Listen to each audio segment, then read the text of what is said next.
এই বোনটির কথা শুনে কলেজাটা জুড়াই গেল। আপনারাও বোনটির কথাগুলো মন দিয়ে শুনুন যে একটা পুরুষ সম্পর্কে সে কতটা সুন্দরভাবে বর্ণনা করেছে এবং ভালোবাসার প্রতি মানুষের টান থাকলে সব কিছুই সম্ভব হয়, সেটাই তিনি এই ভিডিওর মাধ্যমে ফুটে তুলেছেন। পুরুষ মানুষের ভালোবাসা কখনো দেখা যায় না, দেখা যায় শুধুমাত্র তার দায়িত্ববোধ। যে মানুষটা রোজ খেয়াল করে আপনার খোঁজ রাখে, আপনি খেয়েছেন কিনা, আপনার শরীর ভালো কিনা, এই প্রশ্নগুলো বারবার করে, সেই মানুষটার সবটা জুড়ে আপনি থাকেন।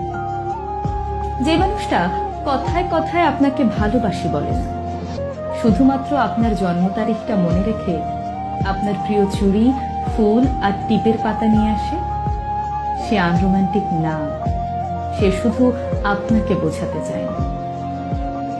আপনি সারাদিন অনলাইনে না থাকলে যে মানুষটা বাহানা করে আপনার কণ্ঠস্বর শুনতে চায়, অযথাই ফোন দিয়ে আপনাকে রাগিয়ে দেয়, সেই মানুষটা আপনাকে অবহেলা করে না, বরং আপনাকে প্রচন্ড মিস করে।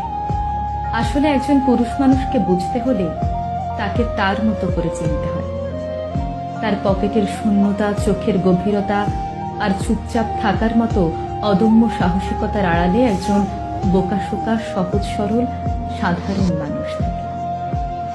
মেয়েরা অভিমানের সবকিছু বলে দিতে পারে, একজন পুরুষ তা পারে না, কারণ আপনি তার ভালোবাসার আগে আপনি তার দায়িত্ব, যাকে সে সারা জীবন নিজের কাছে আগলে রাখতে চায়। শুধু মুখ ফুটে বলতে চায় না তার ঠিক কতটা জুড়ে